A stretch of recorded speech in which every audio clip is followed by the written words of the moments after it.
burns without end, lightning that strikes without mercy. The earth shakes beneath your feet and is felt everywhere.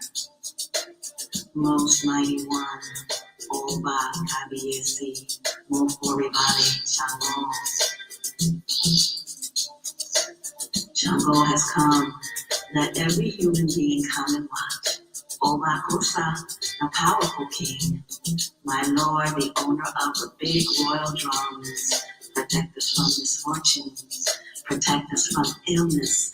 Let us experience the calm and gentle things of life. Oba, Oba, Oba, Shalom, I am your child. Please play royal drums. Bring the lightning from the sky. Let me be the throne of majestic power. Behold the red and white. King who rules guided by love.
I respect the king who never dies. I salute you 13 times. I respect the mighty king. I salute you 13 times. I respect the spirit of lightning. I salute you 13 times. I respect the king of oil. I salute you 13 times. I salute you 13 times. I respect the chief who does not die.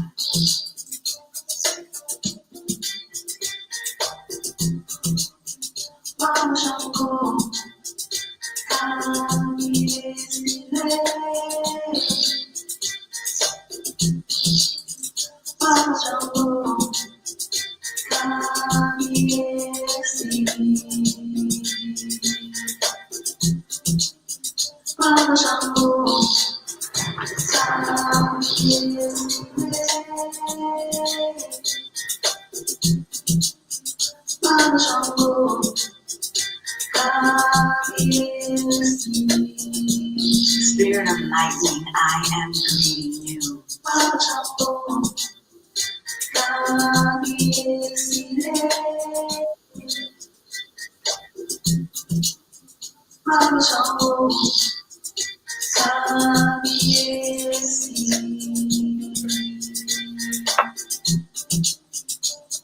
The mortar does not know fear.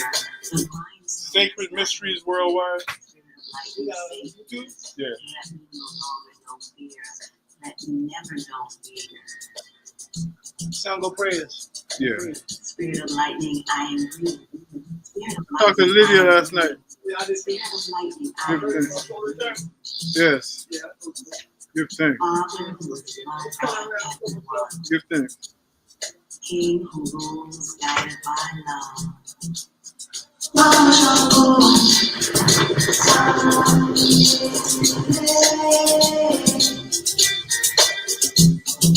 We'll pour. We'll pour to the creative spirit, the great Ashe, out of which we all emerge. Ashe. We pour to that creative spirit by whatever name we know it, whatever name you hold in your heart, in your mind, whatever name your ancestors gave, whatever name you learned as a child, whatever name you believe it to be, whatever name you believe it to be in spirit or in science. Ashe. We pour to the first human beings who came into existence on this planet, the first human beings who raised the first structures, who cooked the first meals, who taught the first children, who had the first children, the first Africans, the first people, who stood upright, who walked, who figured out how to stay on this planet, who figured out how to pass that knowledge on to their children and their children's children, the mothers and fathers of civilization. Ashe.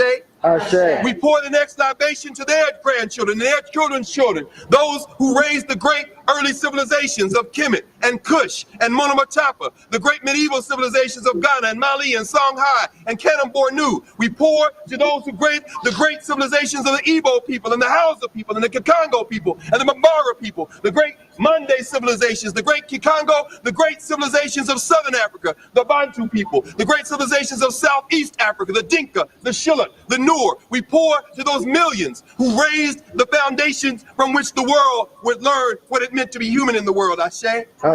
We pour to their children who were upon the arrival on the shores of people they had never seen before, found themselves captured and marched overland, found themselves perishing by the millions before they were held on the holding cells and the open air pens on the coast of West, Central, Southern, and East Africa. We pour to the ancestors who did not know as they were stripped of all clothing and sent denuded into boats, packed like animals, and strewn their bones across the floor of the Atlantic and the Indian Ocean. We pour to them who in the last moment on Africa grabbed the sand and grabbed the dirt and put it in their mouths and understood that the only thing they might have to preserve their place in that continent was their memory of that place and their ability to pass it on to their children. We pour to them. Ashe.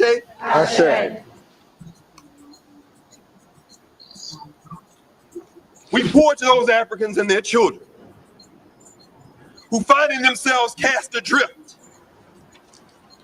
in Santiago, Cuba, who found themselves cast adrift in Porto, Spain, Trinidad, and Port-au-Prince, Haiti, who found themselves cast adrift in New Orleans and Charleston and Mobile, who found themselves cast adrift in Salvador, Bahia, who found themselves cast adrift in Barbados and the archipelago that formed the wayward and the windward coast.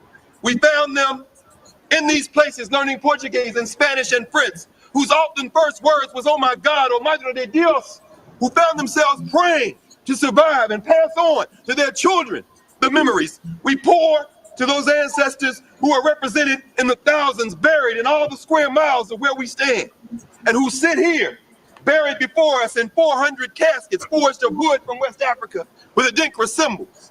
Each one of them, each woman, man, and child, symbolic of millions. The children of those who could not be killed, we pour Ashe. Ashe. We pour to their children who somehow survived the hells of enslavement and fought for emancipation in the Caribbean, the French, British, Dutch Caribbean, who fought for emancipation in South America, who fought for emancipation in Central America, who fought the struggles we refer to as the Civil War in the United States, who came out of that, marched out of enslavement through Reconstruction, and found themselves making great migrations, eventually ending up in places like New York. Their children's children, who making a way for themselves, became our great-great-grandparents, our grandparents, our great-grandparents, our parents. Those who, when the first bones were discovered in this space, held their hands and said, "Stop, no more." We are here to speak for those who can no longer speak with their mouths. We pour for those ancestors, some of whom came to Howard University in 2004 and followed these caskets all the way back to New York. The ones whose names we know and the ones whose names we don't. And at this moment, as we pour this libation, I would ask anyone who feels comfortable to say the name of someone in your bloodline who is no longer physically here, but who you know made it possible for you to be here. Go ahead, let's hear the names.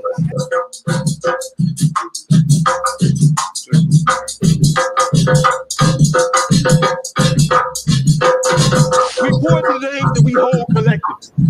Ganga Zumba in Brazil. Toussaint Louverture, Jean-Jacques Dessalines, and Henri Christophe in Haiti. We pour to the great Avengers, Nanny of the Maroons of Jamaica.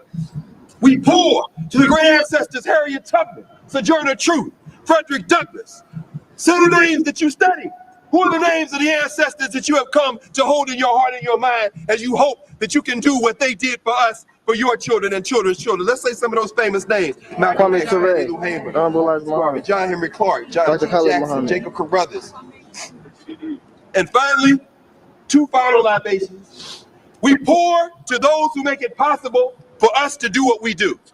We pour to these rangers who stand guardian over this sacred space. We pour to these Africans and these folks who have come from Howard University, the staff, the faculty, the administrators who brought us here today to bear witness. This is not a libation, but an affirmation, because their hearts still beat, their tongues still speak, their minds still think, and their minds still wish the best for us. We pour for all of those people who surrounded us on this journey today and made it possible for us to be here. We pour this affirmation of thanks, Ashe. Ashe. And finally, we pour to your children's children's children who will one day stand on this space and speak your name. Ashe.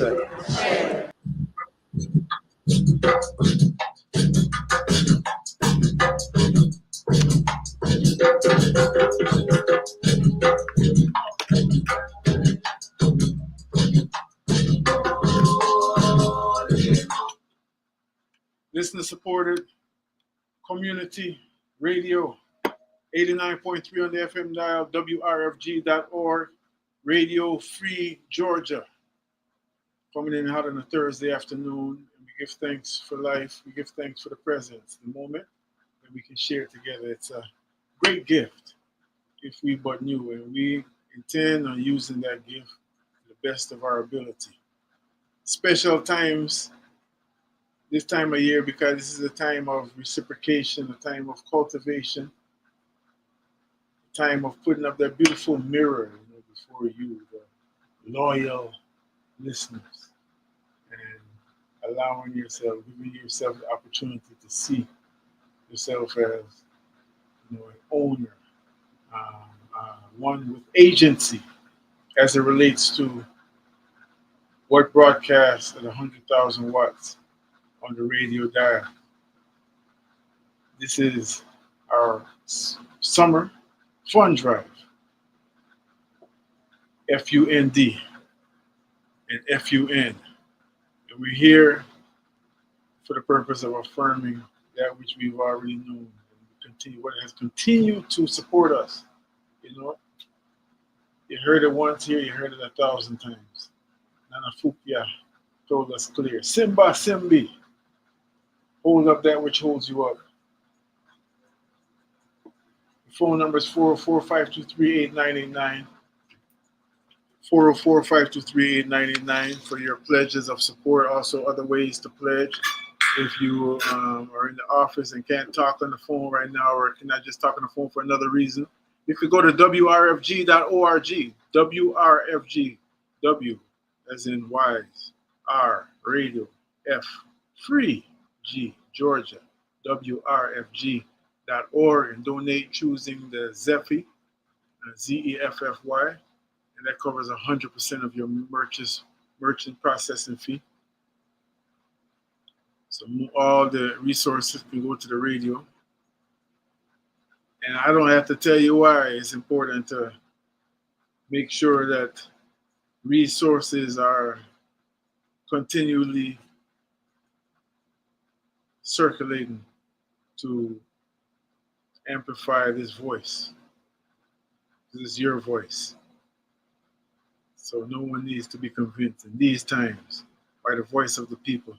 It needs to be amplified without compromise, Inequality too, same way. Don't you feel no way? So I and I say. And we know it to be that way. This is WRFG 89.3 FM. Again, you can also mail in a check or money order to 1083 Austin Avenue. 1083 Austin Avenue, Atlanta, Georgia. You can send a Cash App donation to WRFG, $WRFG 893. You can also PayPal, office at WRFG.org. Again, I'm not being, there's no sarcasm when I say I don't feel that anyone needs to be convinced in living in this world that we're currently, this aspect of the world, this social culture, why community radio is so important. We don't need to be convinced of that.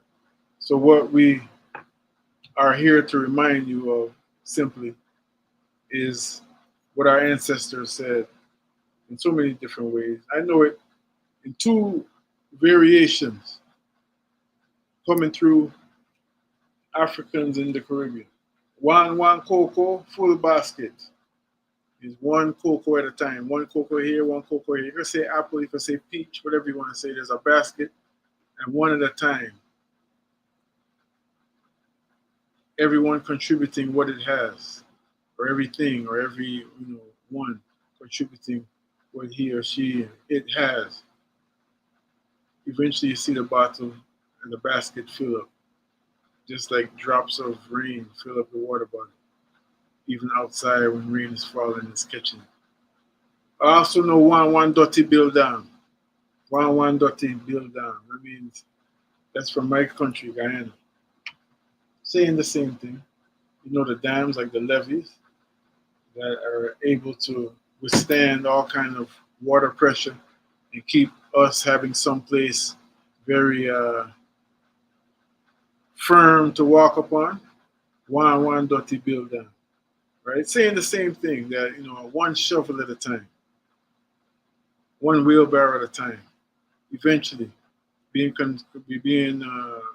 contributed by various people, eventually will build up that dam that can be a formidable force, that can be a bridge over waters for generations. That's the power of community. That's the power of community radio.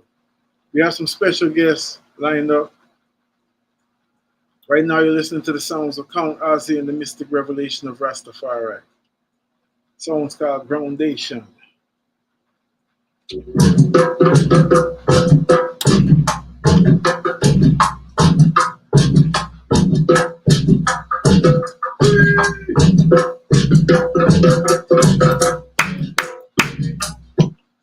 Plenty gifts to give as well, as incentives for pledging.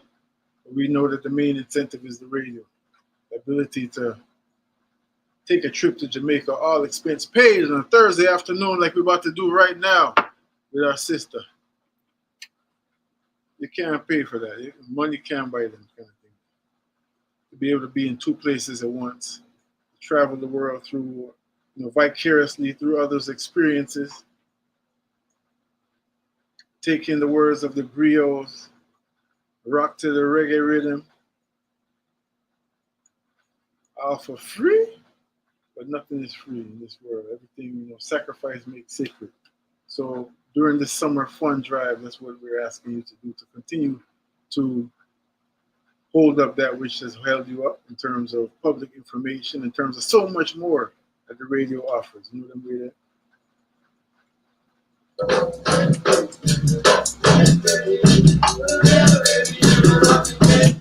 So we're going to take a trip to Jamaica. Once in a while, we get the opportunity to fly down there collectively, together.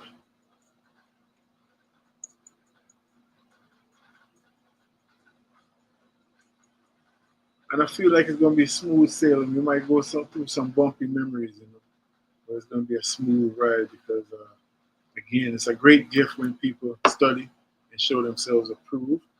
It's a great thing when everyone comes with their own unique voice and contributes, just like your own unique spice, and contributes your story to the human corpus.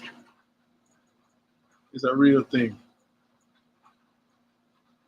Hide not thy light under a bushel, the good man say. It's 24 minutes after the hour of 2, and we're here until the 4 o'clock hour. We're here until the 4 o'clock hour, so check this out real quick, family. In the meantime, and I'm going to be coming forward in a moment to introduce our first very special guest who's on the phone line with us. And as I said, we're going to take a trip down to the Rock. Check it out.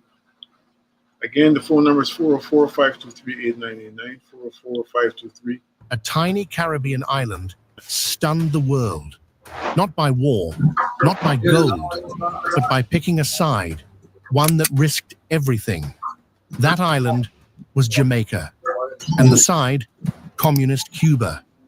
At the height of the Cold War, when most of the world was choosing between Washington and Moscow, Jamaica didn't just shake hands with Fidel Castro, it embraced him.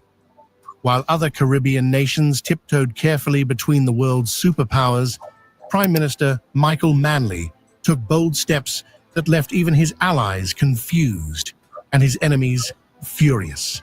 In 1975, Fidel Castro landed in Kingston, not in secret, not with guns, but to cheers, parades, and a hero's welcome.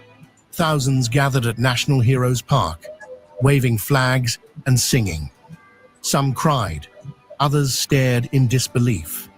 A Cuban leader openly celebrated in the heart of a country once loyal to Britain.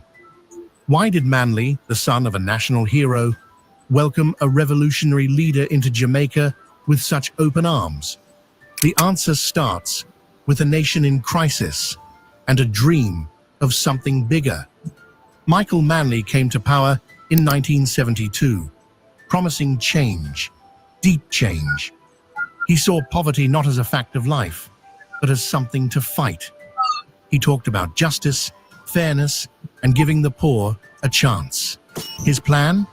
Democratic socialism, a middle road, one that kept democracy but promised economic equality. But as Manley tried to lift up the poor, the rich began to panic. Business leaders saw higher taxes, foreign investors saw risks, and Washington saw red. Still, Manley didn't back down, he doubled down. He reached out to countries that shared his ideals, and among them, Cuba stood out. Castro had defied the United States, built schools and hospitals, and offered medical aid across the region. Manley admired that. He wanted Jamaican children to read, Jamaican mothers to survive childbirth, and Jamaican workers to have rights.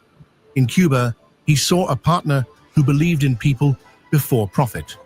And Cuba, they saw in Manley a rare friend in a hostile sea. The connection was electric. Cuba sent doctors, engineers, and teachers to help build Jamaica's future. One project stood out: the Jose Marti Technical School, built with Cuban aid and named after Cuba's national hero. This wasn't just a school, it was a symbol, a message. Jamaica wasn't looking only to the west, it was building its own path. And Cuba was walking beside it. But not everyone clapped. The United States grew nervous, then angry. Washington saw Jamaica as drifting into the Soviet orbit. The CIA, which had already tried to crush revolutions in Latin America, now turned its gaze to Kingston. Reports of covert interference began to rise. Guns started to flow into the country. Political violence soared. The 1976 election, meant to be about ideas, turned into a bloodbath. Nearly 200 Jamaicans were killed in political clashes that year alone. Still, Manley stood firm. In a fiery speech at a PNP rally, he declared, "We are not for sale." The crowd roared, but behind the scenes, things were falling apart. Tourism dropped, the economy staggered, middle-class professionals fled. The media branded him a dictator in disguise. Rumors swirled that Cuba was sending weapons, not just doctors. Some believed Manley was turning Jamaica into Little Havana. Meanwhile, the Cold War was heating up, and the United States wasn't playing nice. The US wasn't just watching, they were intervening. Declassified documents now confirm that the CIA was involved in destabilizing Jamaica during Manley's time. There were attempts to influence the media, to fund the opposition, to control the narrative. The US feared another Cuba in the Caribbean, and they were willing to do almost anything to stop it. And they did. By 1980, violence reached horrifying levels.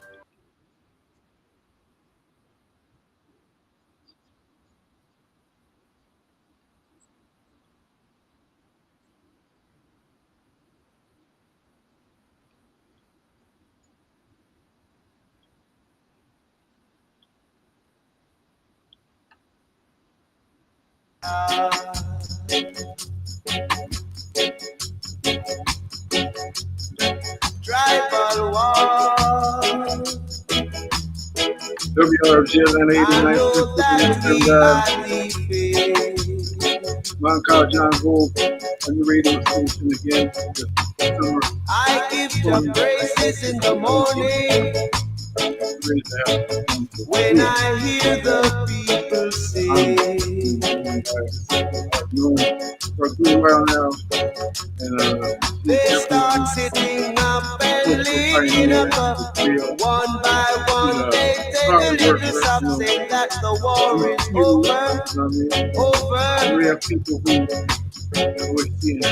We now see ourselves in unity, celebrating with melody now that the war is over.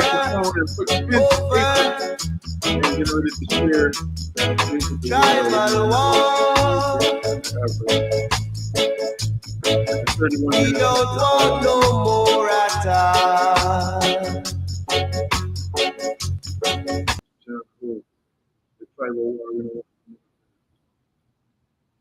We agree. Give up our ancestors. Great music, great thing. Taking us to a place and time, and sit there with us on the line now. It's going to take us even deeper into that place. And I'm going to keep on my seat. I love storytelling, and I know for a fact that storytelling is what's going to do something.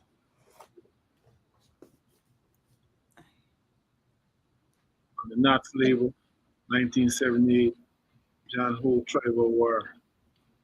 404-523-8989 is the number where you can reach us in the studio. If you care to communicate that way, you can also pledge online at wrfg.org through Cash App, $89.3 on WRFG893.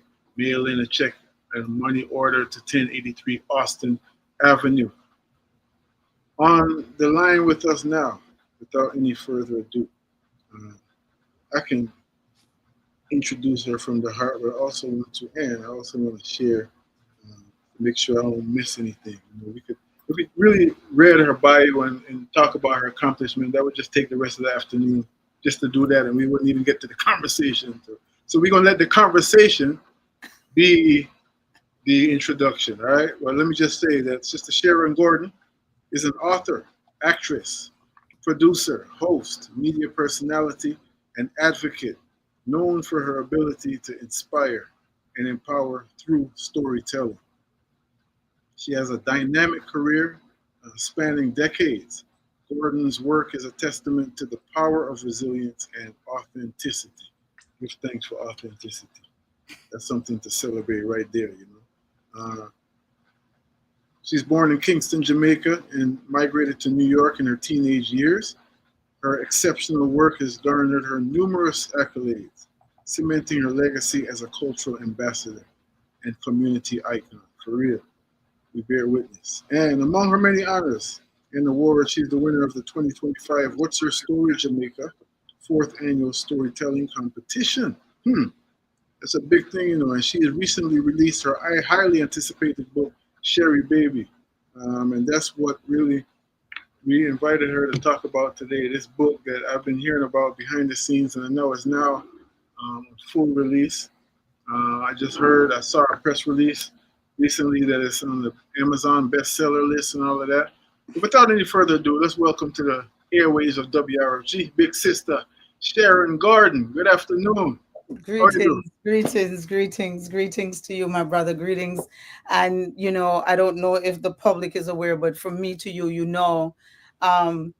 it was a vibration that made us not connect when we were supposed to connect. And it's just one of them things. And I just laughed and I said, I know Rascovia knows too. So we know this is going to be powerful because and then I come in with the vibration that you're on and I just smile and say, of course. That's the energy is on. So of course this is what is going to happen.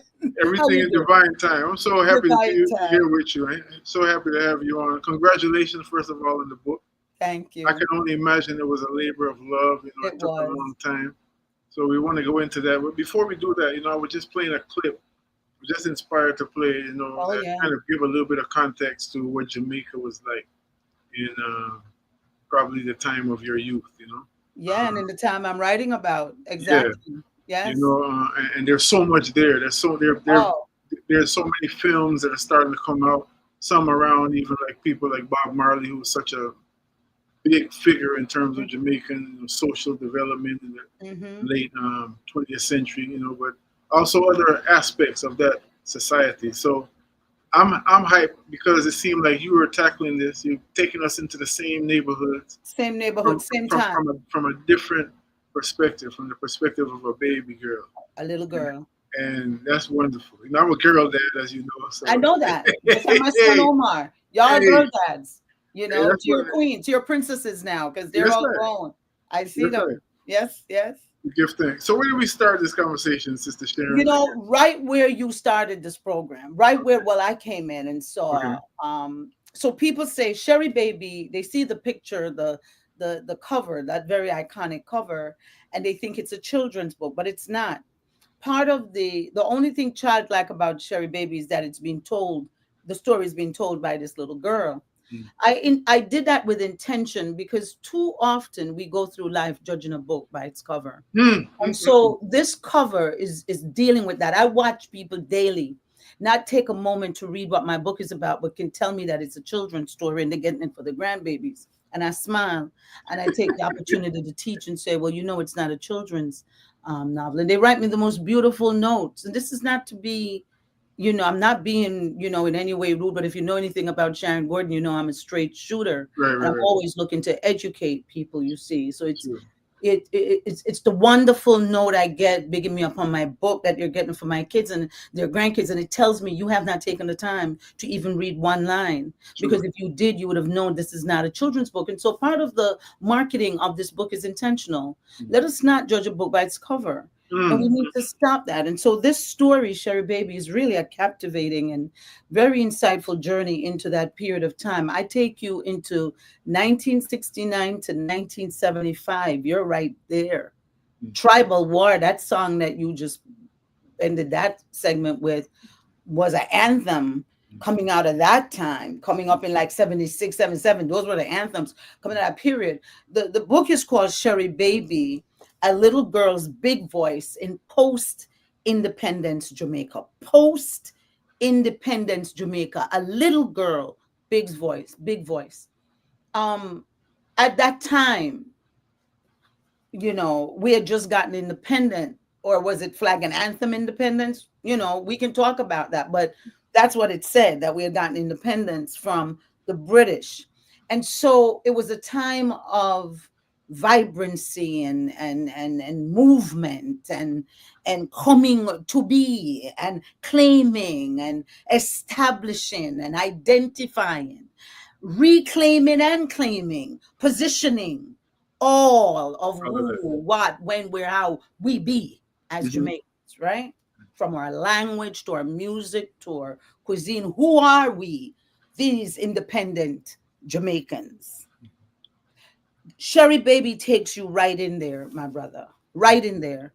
The rawest, most authentic piece. It's biographical fiction. I'll say that at the top.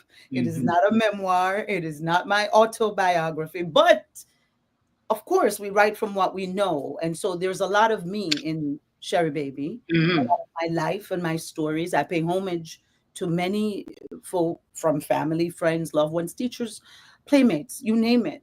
But I'm telling a story specifically through the eyes and voice of a people in patois, the language of Jamaica, Mm. paying homage to Miss Lou, who was my mentor, who told me that language, right, was was was a weapon, right? But then I grew up and knew she was quoting Paul Robeson, who said culture is a weapon. You know how you get enlightened and you're realizing, wait a minute, Miss Lou was on the right? She was on it. Right. And then I discovered Zora Neale Hurston and realized Miss Lou was moving in that rhythm as well. Mhm. And so I'm writing this story in that spirit, paying homage to Miss Lou, who was my mentor and all that. But the language of this little girl is the language of that period. And she's telling stories about it's nostalgia, sure, it's rich It is rich with history. It is rich with nostalgia, but it's social commentary. True. So, for instance, It's Sister heavy. Sharon, I want to ask you this. As a person who has lived now into the 21st century, come up in New York, so you've seen two worlds for sure. From that perspective, help to locate us in post-colonial Jamaica. Just as I mean, you said a whole lot right there in terms of reworking and looking, taking a fresh look at identity and revising and all these things that were happening in society. Just even for starters, paint a little more vivid picture for us of post independent Jamaica as a society, even as we can compare to modern day 2025 world that we're living in right now. What was Well, that we're like? looking at themes of classism, wherein racism and xenophobia is what is front and center here Mm-hmm. right now. At Yeah. that time in Jamaica, it's classism. I know it's pledge time at the radio station, and I'm glad that the phone lines are going crazy. That's beautiful because that means people are pledging, and we thank you for pledging.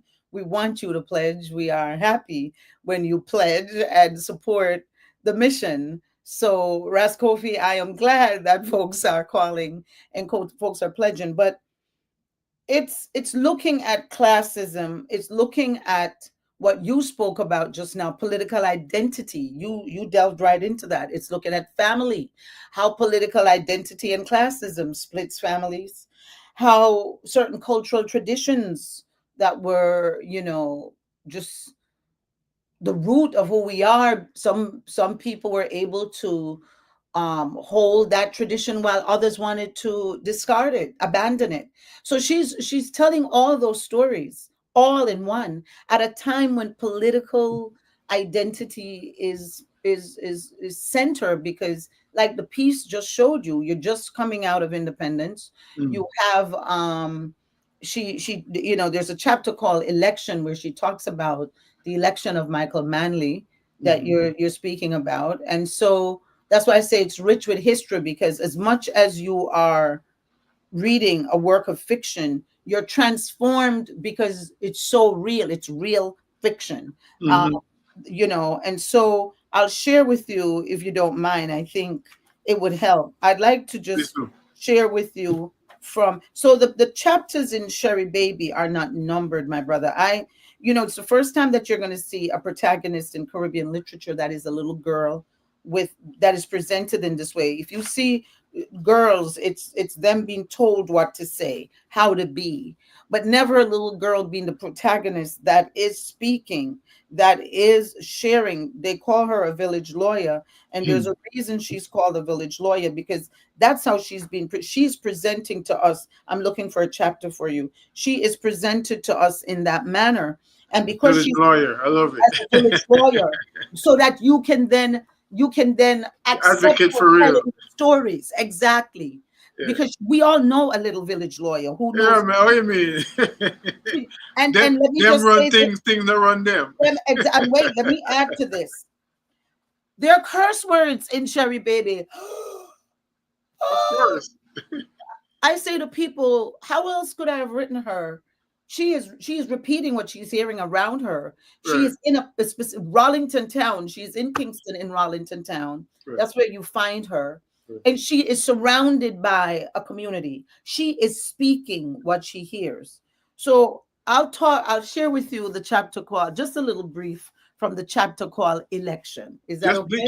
Just bleep out the cuss word part. I know FCC thing I know. already. Well, they don't know that these are Jamaican words. Okay, we good. These are not American words. And this is. But can we talk about that real quick? Let's go right Let's do there. that. Let's do that. It is those words that we used to use with the oppressors when we say word, sound, and power. So when we say we don't have guns and weapons, but we have our word, sound, and power. So when you come and you come up on us and you come with your bow and your iron, well, at the time it was their guns and their bayonets and what have you, we cause some BC and RC and raise you up, meaning we raise the energy and the vibration with the language that we Gotcha. have, becoming our power.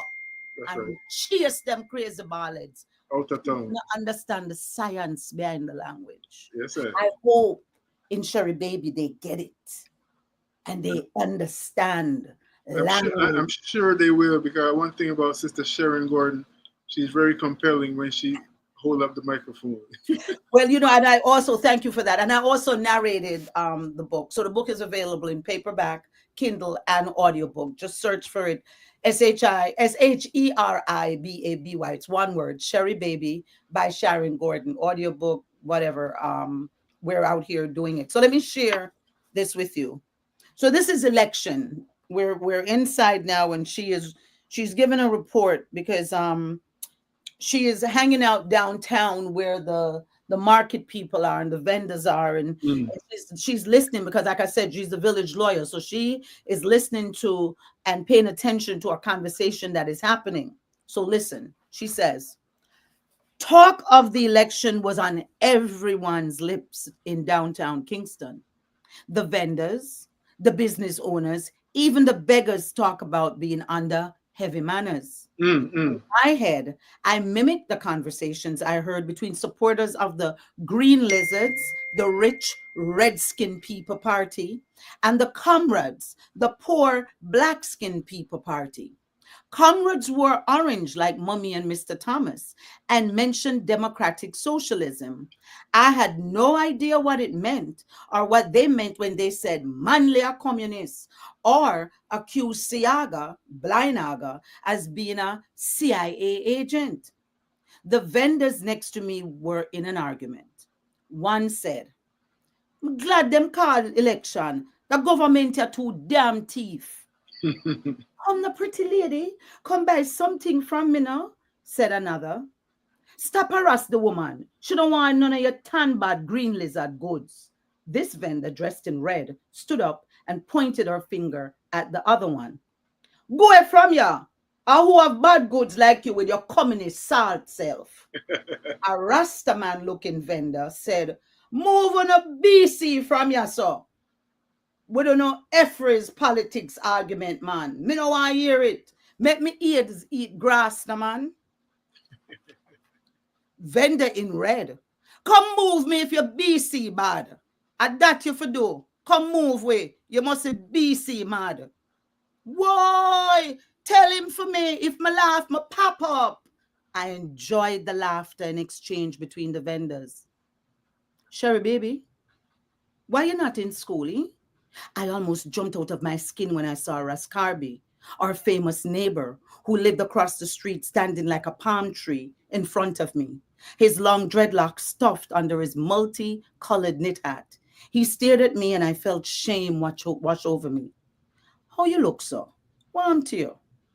Nothing. You hungry? You want a patty? Thanks. He pushed his bicycle as we walked side by side across the park to the Tasty Patty Bakery. He sat beside me as I ate and told me in a fatherly way how important school is. He told me I have a good brain for a girl and he couldn't believe so much time had passed since mommy them left for the States. A year already? Rotted. So how you look so untidy? You must stop playing with them boy them. I kept my head down and flicked the patty crumbs from my dirty skirt. Sherry, you all right? I didn't know what to say, so I just ate the patty and cocoa bread and gulped the box of mellow orange juice. I was happy when he changed the subject and told me about his latest artwork for the High Commission in London and how he lost all track of time and how the sculpture taller than me. He laughed. I kept my head bowed, too ashamed to face him. I swallowed my secret along with the patty and cocoa bread and knew not to tell him, for his friend is Policeman Dougie, who was the head of police at the station in Jackson Road near our house. They would talk, and Reverend Mr. Chappie would chomp me up fine, fine, fine. Russ Carby lifted me and placed me on the handlebar of his bicycle with my school bag in my lap. He carefully towed me all the way home, past JOS buses, trucks, cars, hand carts, motorbikes, and other bicycle riders. I was thrilled. People called out to Russ Carby, who was famous for his paintings, sculpture, and his music. Hail the man, Carby. Hail I. Russ Carby, my general. Yes, I am. Rastafari love, my brother. Blessed love, my Lord. As he pulled up at the gate, he slowed down and I leaped from the bicycle and kept running until I stopped. Until I stopped by Miss Florence's gate. Russ Carby told me to come visit him anytime. He never said a word about my stench. Out of the corner of my eye, I heard them before I saw her. Pretty Petal, come here now. Hey, Petal, are you me really loving now? Petal Jones swayed her hips in her tight school uniform as she strolled past the road boys at the clinic wall. They whistled at her and called out her name. She giggled and crossed over to my side of the street as if she wanted me to notice her. I couldn't believe it. No wonder Miss Florence said Petal Jones a look man hard for a little girl.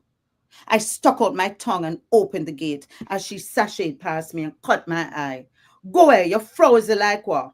Petal Joe spat on the sidewalk like a grown-up. You stink like what? Is all I could say to her. For she was right. Classic vibes. Classic vibes. Election. Give thanks. Yeah, fire. Give thanks. Right in the time. 51 minutes past the hour. We're tuned in with our sister Sharon Gordon, taking us through a journey. A journey through space and time, as we say. A cultural journey, a very instructive journey. She's the author of a brand new book called Sherry Baby, which is doing very well, on bookseller lists and all that kind of way. And she's here with us to share with us this afternoon a few touches, to help us to take that trip that we're talking about. And this is part of what we have at WRFG on a daily basis. Cultural journeys around the world. Like they say that the books are in many ways windows to the world. Like the eyes are windows to the soul. But this is what we do. And Sister Sharon knows that very well because she, shares that station. She's similarly situated, long time broadcaster in New York. You know what I mean? So she knows very much what I'm talking about in terms of when we're talking about the importance of public radio. Yes. Especially in times like these. Especially in times like these. Yes. It's a real thing. We got to support public radio. I'm a WBAI girl, as you know. Yes. And it's the same thing. Shout outs to the Midnight Ravers, my Midnight Ravers family, and my WBAI family, which is still part of the larger public radio family, of which you and your station are a part of. And we have to support public radio. Access to information. People ask, why do people support public radio? When we were doing this back in the day, if you remember, and we told them this is our lifeline. Now do you see why? Right. This station, WRFG, has been around for 52 years. 52. Listener supported. And to me, that to me says wonders because now we're 100,000. We've been there for a while, 100,000 watts. You hear us from hours away from Atlanta, broadcasting all over the world on the web and everything. And uncompromised, strictly funded. So we can say what we say. We can have Sherry Baby on the radio. Exactly. In primetime radio. Talking the things. She talks the things. Sherry Baby talks the things. It's blowing people's minds. You wouldn't have it any other way, you know what I mean? You wouldn't have it. Well, it's Sister Sharon. You know what I come with. Right. We got to keep it real and authentic for the ancestors. I'm standing on so many shoulders, just like the eye, I want your father to be able to say, yes, my beloved, you have done the work because we are walking in his footsteps, your lineage, my lineage. We come from lineage that we must honor the work. We cannot help but be who we are in this time because of where we come from and who our people be in this time. I'll get a beating if I don't do my work. Serious thing. We're just talking about the DNA there. We're going to take a very short break and come forward with some more because you got me on the edge of my seat. I'm sure it's the same way for many of our listeners. History is my cup of tea, Sister Sharon. I've known that for many years. Yes. And shout out to our sister who connected us. Oh, Sister Karen Marie Mason. Oh, Karen Marie Mason. Always with us. Always feeling her. Always. Great, strong, Check it out, people. Check it out.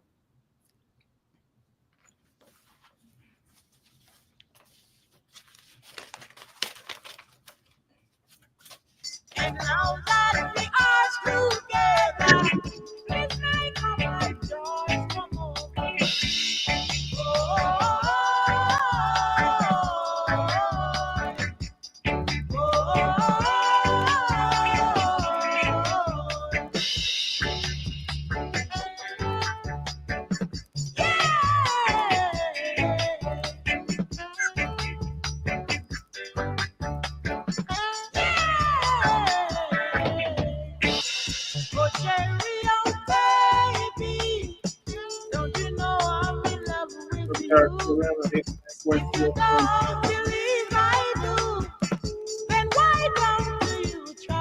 Reaching out to everyone in the country and the town.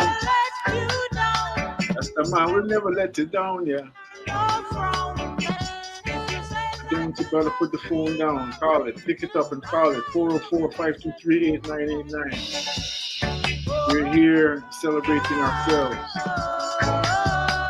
Year in, year out, day in, day out, week in, week out, month in, month out.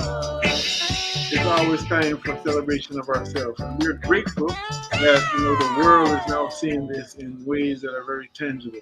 Our sister on the phone line, Sister Sharon, is a part of a generation who took the baton from other people who were just cutting roads where there were no roads, And so much of what has become part of the pop culture, that we now take advantage of, or we take many times for granted as well, was really paved by people who never got any credit, really blood, sweat, and tears. And we're not just talking about the people who, may have been up front. And that's what I love about what I'm hearing about this book. She's touching us base with the grassroots. It's the power is in the people. I want to pick up our elder, Imam Jamil Al-Amin. And we say free Imam Jamil in all political prisons. One of the things that Imam Jamil gave us as a gift in terms of, advancing the discourse, right? Is that, the slogan used to be, power to the people. Power to the people. Of course, that makes sense. I don't think that needs any explanation. Imam Jamil said, the power is in the people. He took it to another level. And I love when our sister Sharon Gordon was saying, even, in terms of some of what she subtly, some of the strategy that she has used, even in the presentation of this book. What I can hear from you, Sister Sharon, if I'm overstanding you correctly, is that you're being a social engineer. You're helping to advance a way of thought, to promote critical thinking again. Yes. And literacy beyond just reading and writing, Beyond just literacy, really reading creation. You know what I mean? With Studying the comprehension. times. With comprehension. Yeah, man. We love that. Give thanks. I like the social engineering part, because I got a note from a friend, and it's someone, and thanks for your kind words, because thank you. The work we've done big work out here. Work that I am so sorry. I thought I had silenced it. I'm so good at doing that because of what happened with us when we came on. But the work that we've done is the work that we've done. So others are now sailing through, and we're happy. It's the work we do. This is what happens when you are a pioneer. Mm-hmm. I say that. I heard the great, not to cut you, but I heard the great Bob Andy. The one time I was blessed, I have goosebumps now when you think about it. The one time I was able to see him live. And he came through the studio first. He was him, I think Marsha Griffiths and somebody else on tour before he transitioned. He said, you can always tell the pioneers by the arrows in their back. Boom. The stars and the arrows, there it is. And so, boom. And Bob would say that. Shay, he would say that. Because that is what it is. True. When I look, I said to a dear friend yesterday who called, I want to thank everyone who's really like yourself, who's really been promoting Sherry Baby. The friends and family and loved ones, it's been them, True. Right? Relationships I've built over the years. True. People are amazed that people are reaching out to me. This opportunity to be with you, my brother. These are relationships cultivated. When people say, I didn't know you know Ras Kofi. Excuse me? Right. Yes. Well, that's my brother. Right. You know, we don't have to be on each other's page every day Right. doing boo boo boo boo. No, that's my brother. All Yeah. right, Right. don't get it twisted, right? Right. And others too. I've had the same Yes. experience with others, Yes. but it's because. And I said to a friend yesterday who called from overseas to compliment me on her reading the book, and Mm. she says, there's a glossary in the book. Mm. We're educators. I did put a glossary in because we're expanding, like you said, it's social engineering. We're expanding the conversation. We want people to understand, right? And I also narrated it, so you will hear me speaking as authentic Jamaican dialect as you will ever hear. Every nuance, every phonetic sounding, every enunciation, you will get it, right? The nuances are there. And I said to her, she said, Sharon, in all the years I've known you, we've known each other for over 50 years because we went to high school together, right? And she says, you've always been this person. I said, but we are who we are. And it made me think of Bob. We are what we are, and that's the way That's where it's going to be. It it's has to gonna be. be. It has to be. And Terrell is right on time posting. Terrell says, hi, Terrell, best publicist in the world. Thank you, Terrell, for making this happen. She says, Sherry Baby is available on all platforms, Amazon, Kindle, and Audible, plus more. You can order it at your local bookstore. Please go to IamSharonGordon.com and subscribe for all Sherry Baby information. Sherry Baby is coming to a city near you. That's why she is the book publicist, because she knows Good. I'll be on here chatting I and will. not saying the important part. Yeah, we gonna make sure we get to that. It's 3 minutes. It's the top of the hour. You're tuned to WRFG Atlanta. I need to play an announcement, Sister Sharon. You Okay, come right I forward. know. We You got know our I know. sister Sharon Gordon with us for a few more minutes, and she has been generous enough to contribute to this Yes, pledge drive yes, with in a way that we can feed two birds with one seed. We can yes. touch base with her book, and we can support WRFG Radio. So we're going to tell you about that on the other side of this announcement. Stay tuned to yourself. Ashe. Funding for this program is made possible by listeners like you and the following sponsors. Tambour Party's outdoor summer series called Sol y Luna is on Saturday.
Should I come off of StreamYard? No, you can stay on there. Just stay on there. So I think it's gonna come back up. So when it does, just be aware that you're on screen. But let's I'm gonna bring you up on here real quick. 1 second. So okay, so just leave the computer how it is, and just use the phone. Okay. Just stay your phone. Yes. Okay.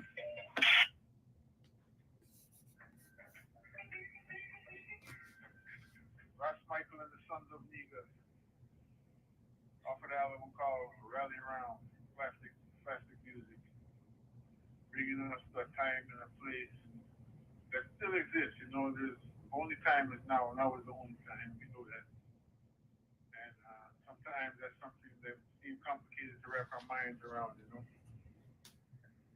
Remembering the future and predicting the past. Looking with the far eye and the inner eye. We're grateful for our griots who are giving us this opportunity. We have our sister for a few more moments on the phone line with us.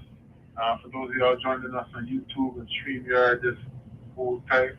I know we'll be forward up in a minute. But Sister Sharon, before we let you go, there's a few things, and we can't mention price and everything and kind of call to action, but I want to ask you a little bit more about just the book in terms of just kind of run down some of the chapters that you have. Oh, okay. The chapters tell the story of the book, actually. And like I said, I'm doing something different with this book. So the chapters are different length because you're inside the mind of a little girl. She's 6.5 when you meet her. So she's not going to hold thoughts for too long, right? So some chapters are long, some are short, some are 1 pages, and even the paragraphs reflect the rhythm and the cadence in which she is going through.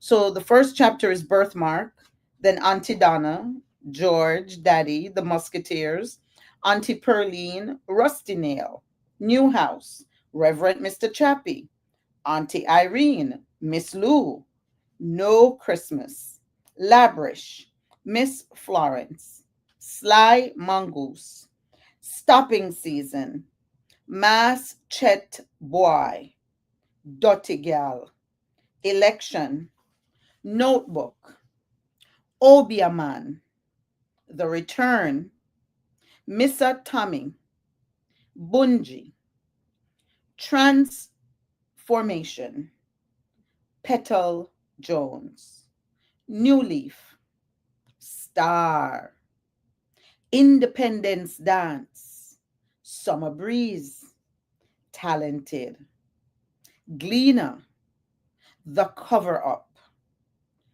Penelope Armstrong, Sister Daniel, Sister Fran, Christmas, Mrs. Robinson, Bigger, Money Man, Common Entrance, Clinic, News, Orientation, Ras Carby, Big Batty Palm, The Beating, Trauma, Hurry Up, Miss Joyce, In the Lion's Den, and then you have the author's note and then the glossary.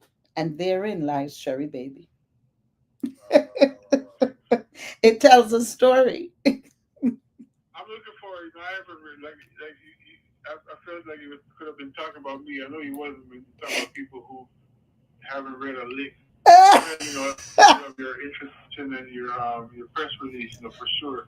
I'm looking forward to sitting down and really reading the book, because I just feel like something that is going to take me, and give me a Sankofa moment. It will. Yes.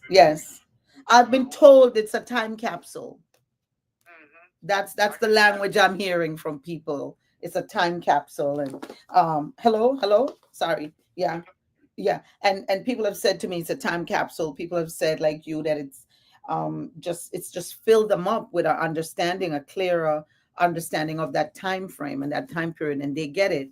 And yes, there is a part 2 because the book is not tied up in a pretty bow. That's not what this is. This is not what this is. Like I said, it's real fiction. Yeah, it's a beautiful thing. I can feel the vibes. Now, in terms of where we can get it from again, and also how we can get in touch with Sure. To maybe come. I know if people want you to come to their town. Sure. Do a book, Yeah. I would love that. Absolutely. Just what you shared in terms of what kind of pledge you want to put out for the book, in terms of, or what type of pledge are we asking for you can put the value you want to put on it. I'm donating that to you and the radio station and this program, and whatever value you want to put on it, you put on it. And that's the autographed copy of Sherry Baby to autographed copy of Sherry Baby. Yes, sir. Yes, my brother. That's you put the value on it. You and the crew decide, but that is yours. I'll be doing that, and the person will receive it. You let me know. People can go to iamsharongordon.com to find me. iamsharongordon.com. Subscribe, write to me. And if you subscribe, you'll get updates on what's going on with me. We were just this time last week, we were in Toronto for our Toronto launch, which was a huge, just a wonderful, wonderful event. Talk about good vibrations. And you want to know where we were? We were at a different booklist bookstore downtown Toronto. The famous, the incredible Pan-African Space, a different booklist bookstore downtown Toronto. They received us, Sister Itaya and all of them. I can't thank them enough for just the reception. So if you want us in your town, in your city, just reach out. I'm SharonGordon.com, or go on Instagram at I am Sharon Gordon. And on Facebook, it's just Sharon Gordon. And the book is available on lots of platforms. If you just Google SHERIBABY by Sharon Gordon, you're going to see it comes up in audio, ebook form, and paperback. Yes, we're on Amazon. Yes, but we're on a bunch of different platforms. You can go into your bookstores and ask for it, because they can order it for you as well. Any bookstore, any library, just go in and ask for Sherry Baby by Sharon Gordon. If they don't have it, they will order it for you. So I am out there. I am everywhere. Just ask for it, get it. And if you want me to come on your book club, we can do it virtually. I can do it in person. You want me to come? You want us to have a reasoning? Because what's been happening, Raskofi, with these launches and book readings and signings is a whole level of conversation that you just said it so well. It's really a social engineering project, because we need to reclaim our voice. We need to reclaim our identity. We need to really position ourselves in this time in a way that we must understand that, like you just said, the power is with the people, right? So here we are. I didn't get to talk to you about what we'll let the book do the talking first, and we'll have you back. Absolutely. Absolutely. Systems and schisms that are part of this young girl's reality. Absolutely. And how universally relatable they are. How universally relatable. Because even though the story is taking place 1969 to 75 in Kingston, Jamaica, it's a story that could have been in GT. It could have been in Bridgetown. It could have been in don't dare, anywhere in Tobago or Trinidad. Anywhere. It could be anywhere in Antigua. Anywhere. It could be in India. It could be anywhere down south where you are. It could be anywhere. It's just that this is the perspective. This is the point of view that I'm coming with. But it is, it is an authentic story, universal in its themes, and we can relate to it. Give thanks and praises. Yes, Sister Sharon, we thank you for joining us. Thank you. And much success with the book, with the storytelling, and the deeper mission that becomes a catalyst for. Yes, sir. Yes, my brother. More love and success. And we're looking forward to touching base again. I'm going to publicly commit to reading this book sometime before next year. All right. That's a big commitment. And we'll take it. We'll take it. We'll take it. Need some help on the farm. Some volunteers come and help me on the farm. Something you might want to listen to it rather than read it then. So not only you listening, but they're listening too as you're working. That's what you do, and listen to it. Yeah. Do the audio. Okay, you do have the audiobook. Thank you for Yes, that reminder. yes, we do have the audiobook. So you can get the Okay. audio as well. That might be an Yes, easier move, an easier lift for you. We want to help you in every way because we know how hard you are working every day on your farm. So here it is. Respect. Respect, my brother. More love. More love and thank you. That's our sister Sharon Gordon.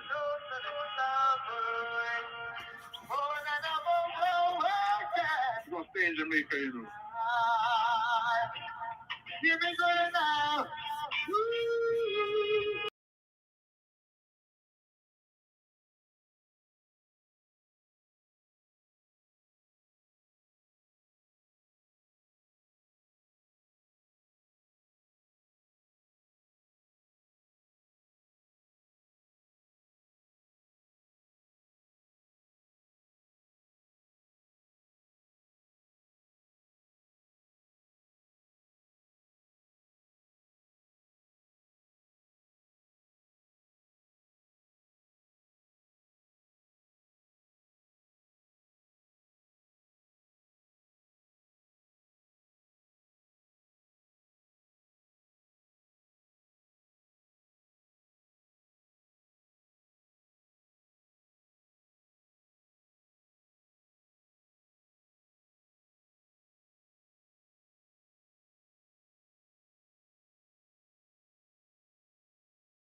One more time, Kojo. One more time. Yeah. Boy, boy, I didn't see what I was about to say. Taking it easy when a friend told me I was a dirty job. Stay tuned to yourself. We'll be right forward after this very important announcement. I got a very special guest on the phone line with us. Yes, we give thanks for the opportunity to build the world that we desire to build. Stay tuned. This arts community, working with local artists and community members for over 40 years, the Arts Exchange has been a vital resource for Atlanta's arts community, working with local artists and community members to create and share cultural traditions. Committed to supporting diverse artistic voices, the Arts Exchange provides multicultural, multidisciplinary, and intergenerational opportunities for learning and creative expression and community-driven events. To learn more about the programs and initiatives at the Arts Exchange, the website is artsexchange.org. That's ARTSXCHANGE.org. This has been another public service announcement brought to you by your listener-sponsored and supported community radio station, 89.3 FM and WRFG.org, your station for progressive information and hand-picked quality music.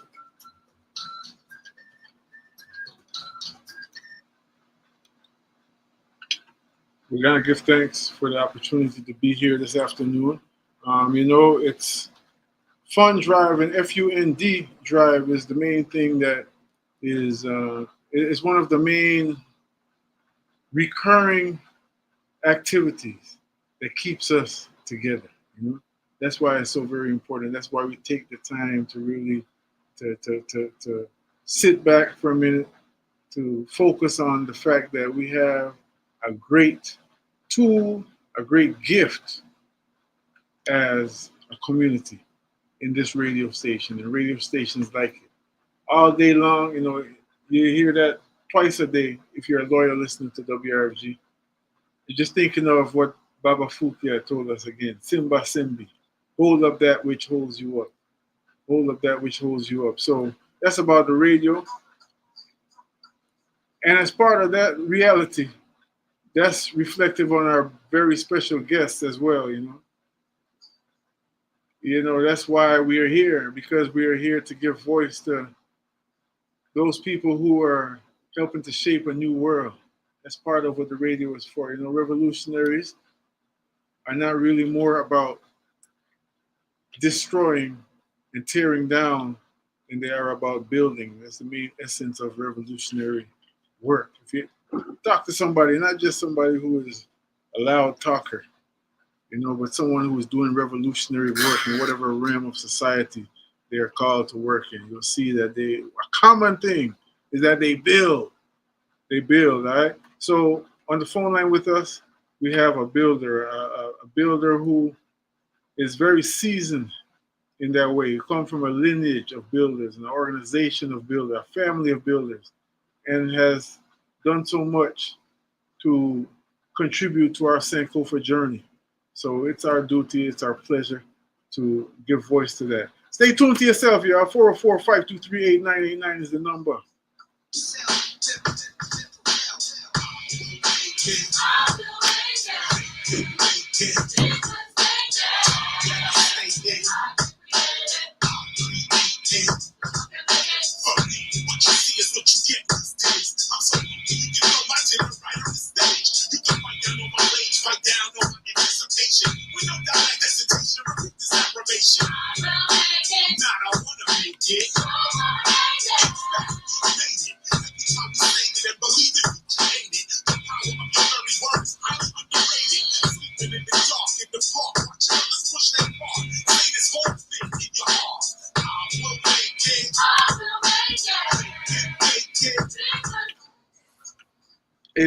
.3 on the FM dial.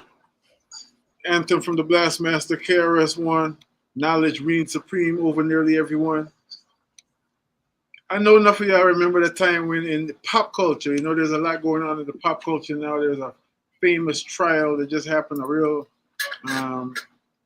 much talked about trial that just happened. And they don't really get into that too much because we've been knowing about them people there for years and telling y'all about it, you know. But there was a time in the same pop culture before that kind of energy slipped in. Even, I'm talking about in the pop culture. I'm not even meaning in the underground. It's always been there. As we said earlier, as Imam Jamil reminded us, the power is in the people.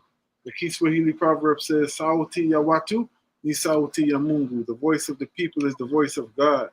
But y'all remember when Blastmaster KRS and Poor Righteous Teachers and Queen Latifah and Mooney Love and the Jungle Brothers and all of them was bringing it to the nation. Hardcore.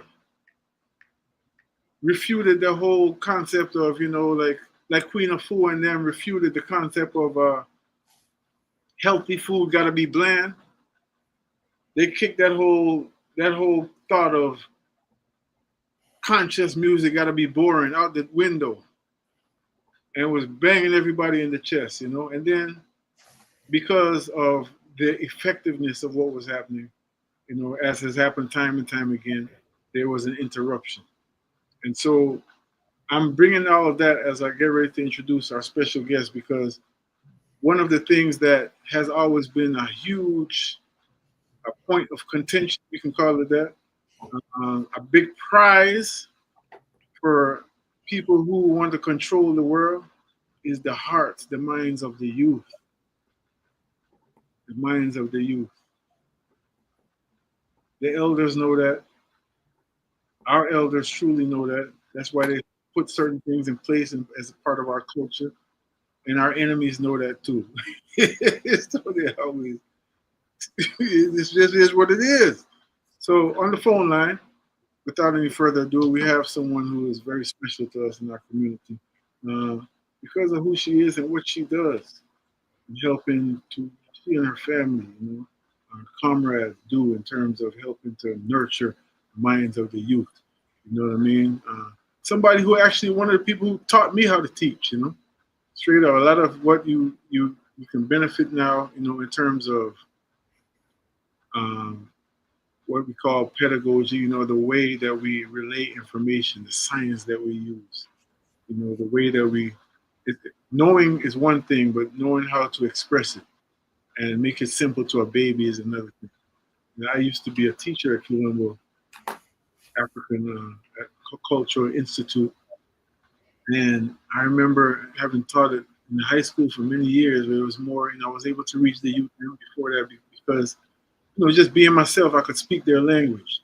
I went to Colombo, and now you got to learn how to teach, because if you can't say something to a second grader, a third grader to help them understand, that's when you know you really know it. Keep it simple. So there's so much there because that's a reflection of life. That's a reflection of a big part of our life, right? Teaching and learning. So on the phone line with us, she's a social engineer for real. Mama Aminata Unoja, otherwise known as Shosho. We're so grateful to have you this afternoon. Good afternoon, Mama. Good afternoon, Ross Kofi. Thank you for having me, and blessings to your family. How is everyone? How's your father? Baba's doing well. He just celebrated his 100-year birthday. Yeah. In April. Thank you to your family for generous support always. Yes, everyone's doing well. The family is growing. The babies just had another opportunity, as I know you have had many of them in your time, to see babies who came through your hands, now grown with beards and babies and of their own and all kind of stuff. You know what I'm saying? It's such a rewarding. It's such a rewarding thing. Oh, it is. Rewarding experience. It is, and I have stories. I just finished teaching a little boy, Brother Che, and I was at the birth of his mother. And then I got to teach him. So that has been an amazing blessing. And he's an amazing little cat. Little brother. I can imagine. Yeah. So as I was saying earlier, bringing you in, Shosho, one of the gifts that I really appreciate what you and the family bring to the table is, again, transference of knowledge, culture, in a way that is resonant with children's nature. And it seems like that shouldn't be such a special thing, in a world full of all kind of intelligence.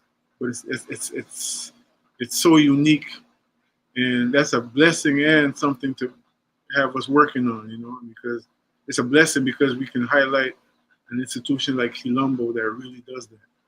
That really brings knowledge, brings academics, brings subject matter in a way that is relevant to the youth. So it's not just so they can pass some standardized tests and all that, but really to prepare them for life. That's a blessing. So I'm really grateful. I want to ask you, I don't want to assume that everyone even here knows who you are. They've heard your voice in this program. Once in a while, we highlight the thing that Tandy Sizwe Shimaringa produced called Revolution Without Women Ain't Happening. Yeah. So you the main speaker in that, busting all kind of shots. So they hear you once in a while. I was young then. Got gray hair in my head. Hey, he was busting it. He was talking like an old wise woman too. Look. I was young, but I still feel the same way. There has to be an end to patriarchy. There has to be an end to imperialism. And we have to educate our children ourselves, because public schools are not educating them. And we talk about it, but I don't know, Ross Kofi, that we take it seriously enough, and it has the power to kill us. I wonder if we understand how serious it is, Social, and that's what I want to ask you to help us to really grapple with, to really get a clear picture, no holds barred, of what it is in this world that our children are facing. And we know a lot about what they come with, and I tend to like to focus on that in sharing with them. However, this is talking to our family out here who has the opportunity to put their muscle, put their resource behind something that can actually help our people progress. Absolutely, absolutely. Well, Ross Kofi, I think most people know that they're banning books throughout the United States. I think most people know that they are not teaching the history of Africans or the Latinx community or the Native American community, anything that shows any kind of, anything that might make white children uncomfortable. They're erasing that.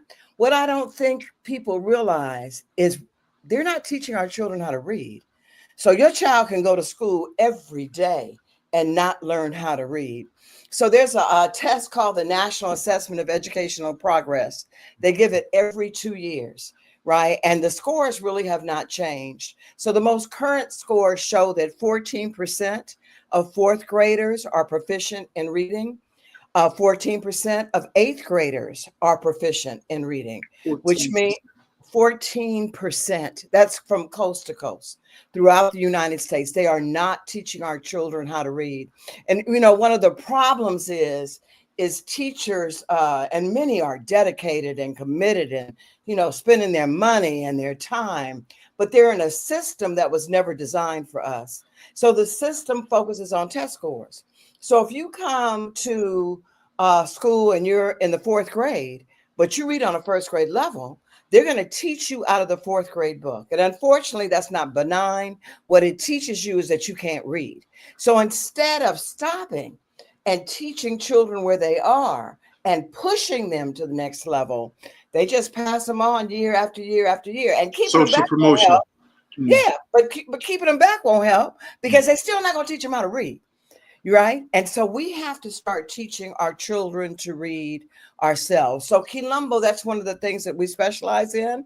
But we also specialize in pushing the child who is working on a mediocre level to a higher level. See, because he has to tap or she has to tap into their excellence. And that's what we do well. And then there are children that come to us, that come to our schools who are advanced. It's like everything in life. Some children learn to walk really early. Some children, it takes them a little longer. It's not good or bad. It just is.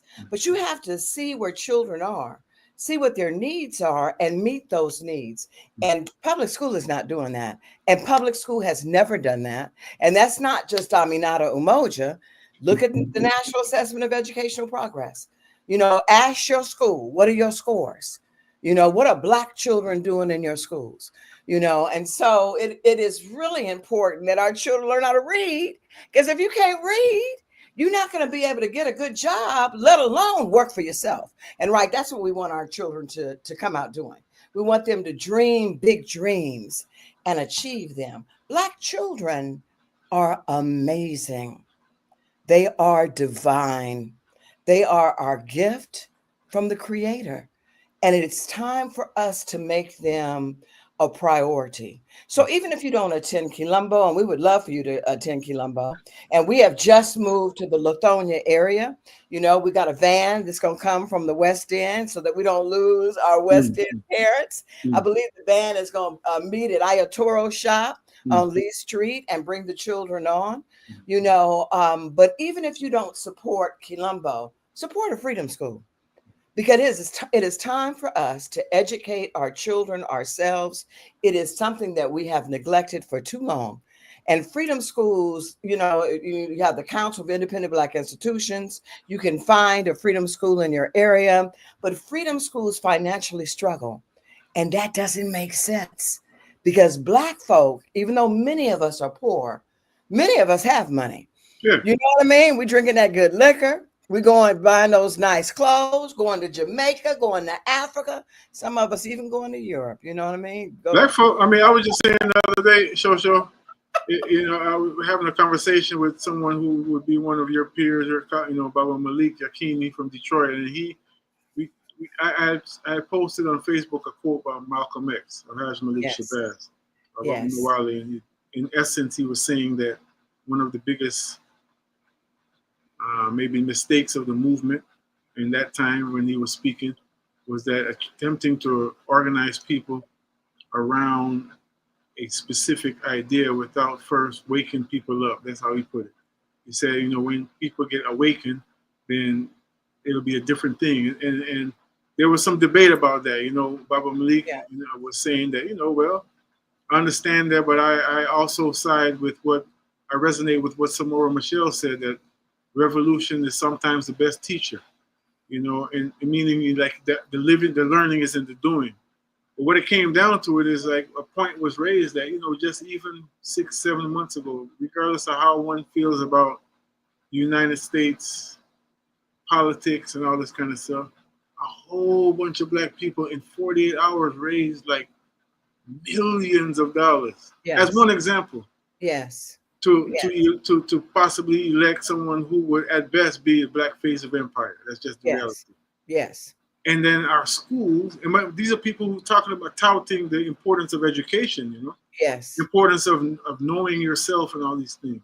You know, quoting when his birthday come around, talking about how, you know, Malcolm X taught himself how to read and everything. So I wonder what it is. And I'm asking this not in the spirit of beating up on ourselves, and in a spirit of getting to the root so that we can have a shift in behavior. You know, if we can get to the root of things. What do you think? You've been around the block a while, so you're in the movement. You've been a participant in a movement that has not just been about talk, right? Yes, yes. I'm a member. I'm sorry, go ahead. No, I'm just asking. That's a simple question. I'm a member of the New African People's Organization. I'm a founding member of the Malcolm X Grassroots Movement. And Quilombo is certainly born out of a movement of resistance. That is who we are. We are a movement school. You know, there's no doubt. Chokwe Lumumba used to always talk about how if you don't love the people, you'll betray them. You know, Che Guevara talked about revolutionary love and, you know, how important it was.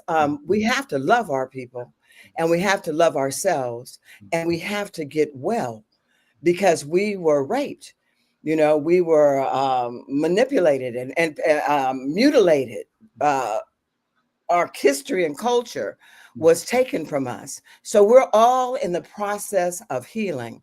Mama Marimba Ani coined it the Ma'afa, great disaster. And we're still experiencing Ma'afa, the great disaster. So first off, we have to love each other. And just like I said about reading, you got to find out where the child is and then push him from that point on. That's true about revolution. We have to find out where our people are and not judge them, because we've all been victims of Ma'afa. But in love, we have to share information and gain information from them. You know, I've met people, Ross Kofi, who had an elitist attitude because they had an African name or because they were into African history and culture, because they knew a little bit about our history. That blocks us. There is no place for arrogance in our movement. We are servants of the Creator and the ancestors, and we have to serve our people. But you said earlier about winning the hearts and minds. We have to win the hearts and minds of our people, because right now, for many of our people, not all, but for many of our people, America has the heart and mind, and we are like the abused wife. We want so badly for America to accept us, even though America continues to whoop our butt. You know, so this man that's in the presidency now, he's making it real clear that America is not for us. America's going to America. We must be for ourselves. We must practice self-determination, you know, and we have to love each other and be patient with each other. And we have to heal. And we all have to realize that we're on a journey. You see, I'm amazed by the students at Quilombo, because they've been raised to think that they're divine, like that they can do anything. You know what I mean?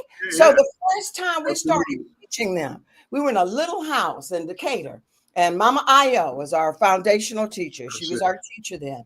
And I remember thinking, because we started kindergarten, first grade, and I remember thinking, how did we get all these gifted children? And then I realized it wasn't that they were quote unquote gifted. All of our children are gifted. They were in a space when they could tap into their divinity. And that's what we provided Quilombo. You know? Tell us about why the name. What the name Quilombo, of all the names that could have come. That we could. Well, Brother Olufemi also known as Terrence Drake, was a part of our founding committee, and he actually gave us that name. Okay. So it was his idea. Okay. So when Africans ran away from slavery, and it happened in Africa too during our enslavement, we ran into the bush, we ran into the mountains, and we created our own communities. And they call those runaway Africans Maroons.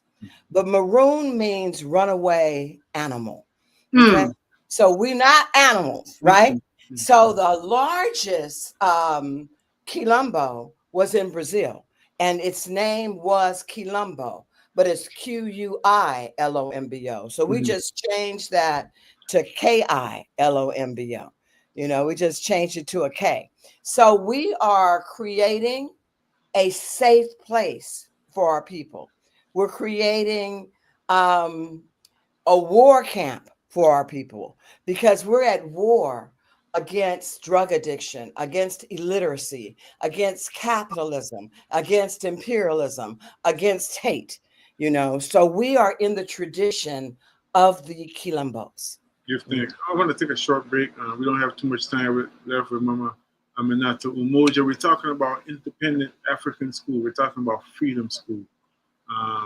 So many words that become cliche because of the pop culture that I like to take time even to kind of have some choir rehearsal. To make sure we all speaking the same language, because I know that in itself is a thing. That's how I interpret what, as you mentioned, Baba Chokwe and Che Guevara and everything. Yes. Ultimately, authenticity. Speaking the language of the people, as you just said, you hit it right on the head. Not being elitist, not being classist. Yes. In high sedity and our little bit of knowledge. You know what I mean? Yes. But leading with love. Leading with love is something different. 404-523-8989 is the number, y'all. Check it out.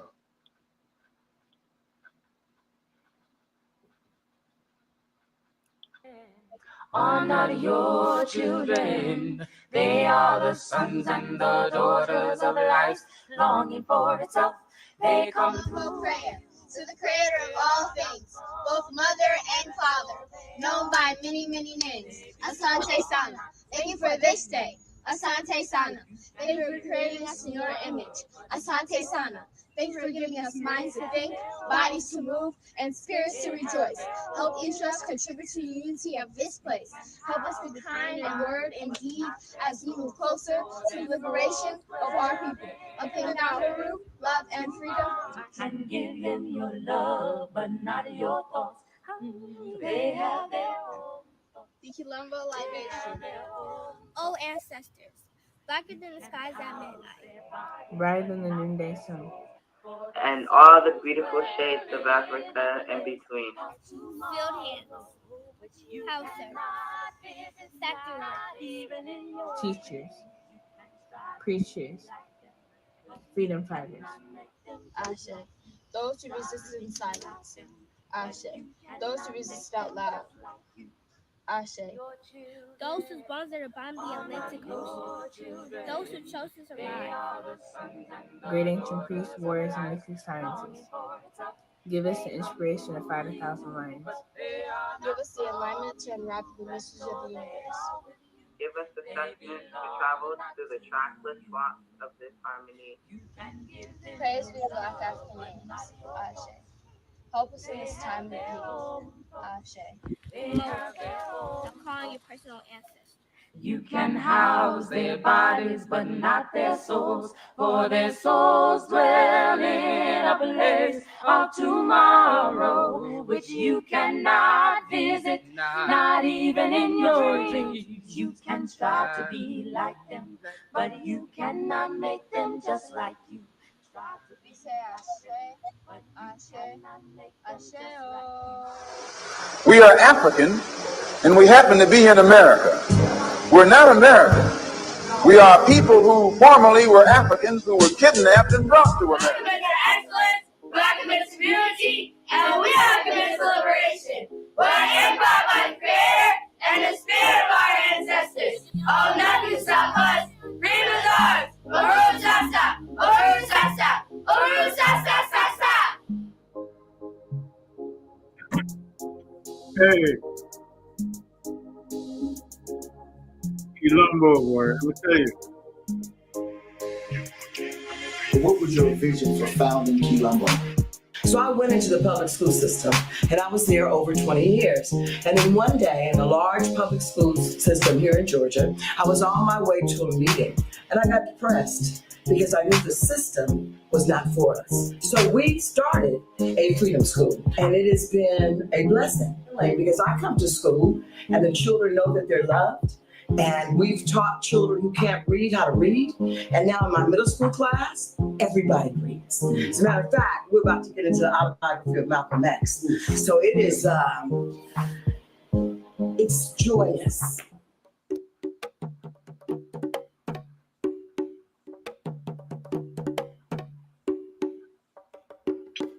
89.3 on the FM dial. What I'm reading on the screen says Colombo's mission.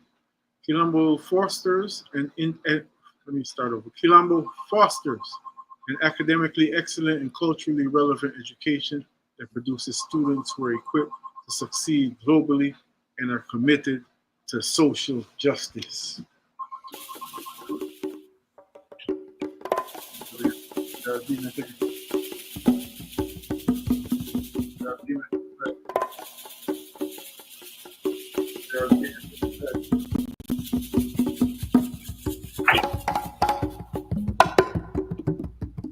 We're going to pause it there just for the sake of time. Tune in for yourself and the station for this information. And quality music. This is the Ancestral Rock. Stand on the shoulders of giants. Today we're joined by Mama Aminata Unoja. That's a powerful piece there, show, and I know it's not done. It was a great teaser, though. It's a great teaser. I'm gonna have to share that with my family, on social media and everything, if I can, if you don't mind. Yeah, definitely share it. I only usually use that for our teacher training, so the teachers know the history of Colombo. Because we're a part of the River of Resistance, so we're a part of the New African Peoples Organization, the Malcolm X grassroots movement, born out of the Center for Black Survival, National Black Human Rights. We got a long history, all the way back to Revolutionary Action Movement, House of Umoja. Because I wanted people to understand this is not just a private school. Mm-hmm. This is a freedom school, the way that Brother Russell Rickford would describe a freedom school. We're not just trying to get people to vote. Mm-hmm. We're also trying to get people to commit to liberation. Mm-hmm. So Ross Kofi, before we go anywhere else, I want to give people my phone number. This is my cell number. Please do. 404-992-8021. 404-992-8021. Please text me. I'm not necessarily someone that will call you back right away, but if you text me, I will text you back. 404-992-8021. So you can find out more about Colombo for your child. And again, we are in the Lithonia area now, at Fairfield Baptist Church. Fairfield Baptist Church. We started at First African Church, right? And we are 20 years old. August 5th is our birth. You believe that? August 5th. I don't know that you had gray hair in your beard. I'm not sure if you did. But we are 20 years old. And, we talk about how we need to win the hearts and minds of our people. And I definitely believe that. But the only reason why Colombo exists is because Black people support us. That's you know what I'm saying? So I mean, and Ross Kofi, it's exciting to me. Mm-hmm. We look at the Malcolm X Festival. We look at all the work that you're doing, teaching us about farming and eating more healthy. We look at little communities of people in their churches, at their schools, in their fraternal organizations. Our people have always organized. Our people have always resisted. And then that's so important, so not to cut you. We have a short time remaining. It's just like, that's so important. That's, again, one of the things that I got from Colombo. As someone, as myself, just like your children, born in the movement, born to revolutionary, never knew nothing but that, that's the reality. Still, we have to continue to elevate our practice, and it's from the cradle to the grave. We're always going to be learning something about technique and skill and effectiveness, right?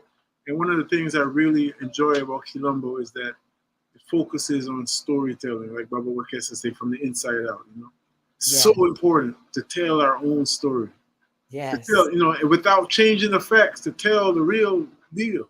Yes. Because it shows how, as you just said, that's what brought that out of me. We've always had agency. Yes, we've always had agency. And we've always used that. we've always asserted our agency. Absolutely. And we've always been connected to God, the Creator, Oludumare, Allah, Jehovah, whatever you call the ancestors. And we have to get back to that. One thing that Quilombo offers is not just excellent, and I mean excellent education. I've been an educator for 45 years. I've trained people all throughout the country, but we also offer community. Don't raise your children by themselves. You need to be in community. You'll see Ross Kofi if you come to Quilombo, because you're going to help us garden, right, Brother Ross? Absolutely. Tell Mama Tasha she can call me back before the end of the next century. Mama Tasha. Tell her to come back on. No, tell her to call me back before Christmas. Oh, she has to. That's a little sarcasm, but we've been talking behind the scenes, and I know we getting ready to do it because it's such a joy to be. And those of y'all who know me, we don't just talk empty words. So for me, again, seeing what our people produce. I was just in Detroit this last weekend. And we were reflecting on people like Dr. Matul Shakur, who showed at a young age such great courage in Detroit, and that kind of set a trajectory for a life he lived, and so many other people, Mama and Jerry, Sister Courage, who come from Detroit. But, to see what the Detroit Black Food Sovereignty Network has done. People with revolutionary politics, not people who have compromised and bowed to the system. That's such a testimony, because oftentimes we feel like we got to go along to get along. Because that's what we're taught. See, public school is very intentional about teaching our children, and this included us, to be loyal to them and not to ourselves. So we learned their history, we learned their culture, and forgot to be loyal to ourselves. So we need to reclaim that. But our people are divine, and we can do anything. That's what's up. Mama, before we let you go, please give the phone number again, information. I know that there's an open house coming up. I know enrollment will be. Yes, we do. Let us know how we can get in touch, please. We do online open houses online, and then you can make an appointment to come visit the school. My number is 404-992-8021. Go to quilomboschool.com to visit our website and just take some time and find out about our philosophy and our mission. We graduate, the children leave us, go to high school, do well, go to Spelman and Bennett and FAMU and Georgia State. I mean, our kids are rocking and rolling and they're part of movement. Yes, can't beat that with a baseball bat. Talk about feed two birds with one seed. Yes. It's all like the children say less. Thank you, Mama, for joining us. Thank you for having me. We love you. Everybody in our household love you. We love you too, Mama. My love to Baba AK, Mama Tosh, all your grand designs. Yes, because Tashia is the boss. Tashia Mkanga. She run things don't run she. That's how we say in the island. She run things. Things don't run she. That's right. All right, Ross Kofi. Much love, Mama. All right. Much love to you. Bye-bye. Okay. That's Mama Aminata Unoja, y'all. Quilombo, African, academic and cultural. I don't want to keep saying African. It is. It's Quilombo Academic and Cultural Institute representing. We have about 4 or 5 more minutes left in the program. That's 5 minutes for you to get in your pledge of support. 404-523-8989. 404-523-8989. A word to the wise should be sufficient.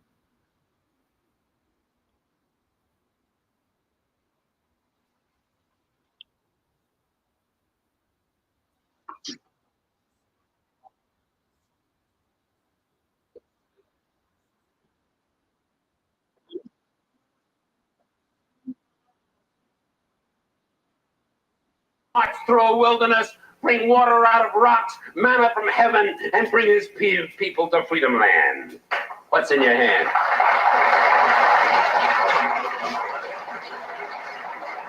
What's in your hand?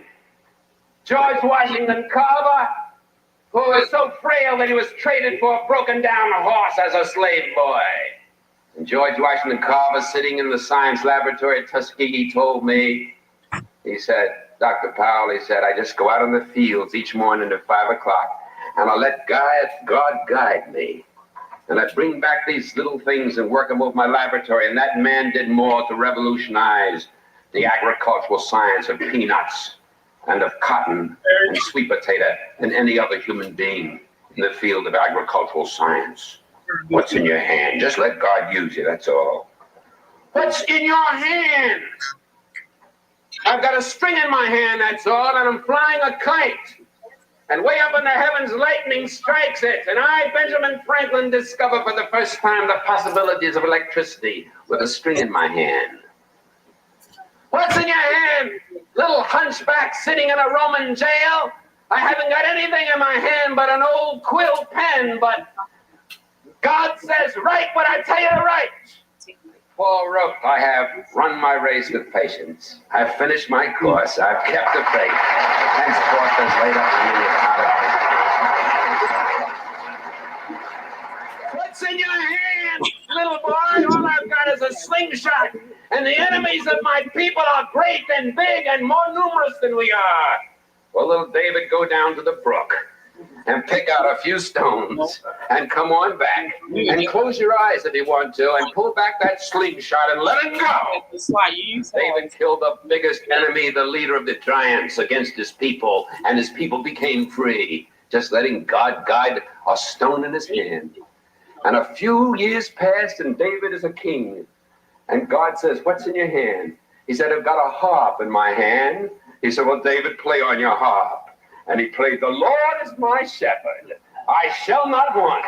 Maketh me to lie down in green pastures. Leadeth me beside still waters. Yea, though I walk through the valley in the shadow of death, I'll fear no evil. What's in your hand? What's in your hand? Man hanging on a cross. I've got 2 nails in my hand. Father, I stretch my hands to thee. No other help I know. If thou withdraws thyself from me, whither shall I go? And that man, with 2 nails in his hand, split history in half, BC and AD. And what's in your hand tonight, people of Cambridge? You've got God in your hand, and he'll let you win because he's on your side and one with God, always in the majority. So walk with him and talk with him and work with him and stick together and fight together. And with God's hand in your hand, the victory will be accomplished here sooner than you dreamed, sooner than you hoped, sooner than you prayed for, sooner than you imagined. Good night and God bless you.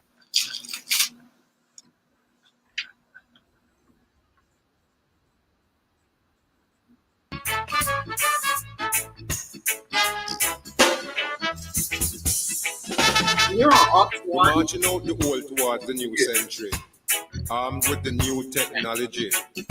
We're getting more and more productivity.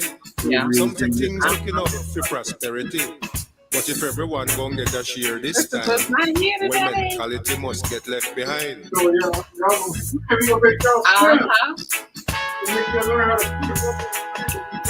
We want the shorter working day, give it the shorter working week. Longer holiday, we need peace and faith.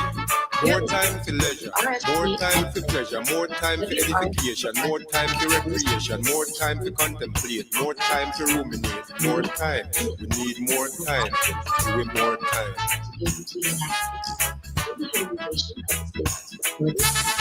A full time them abolish unemployment and revolutionize labor deployment. A full time them banish overtime.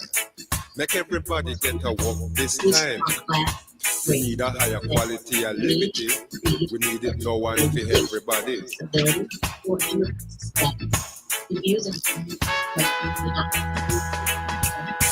We need the shorter working year. Give them the shorter working life. More time for the husband, more time for the wife, more time for the children, more time for the family, more time to meditate, more time to create, more time to live, more time to life, more time. We need more time. Give it more time.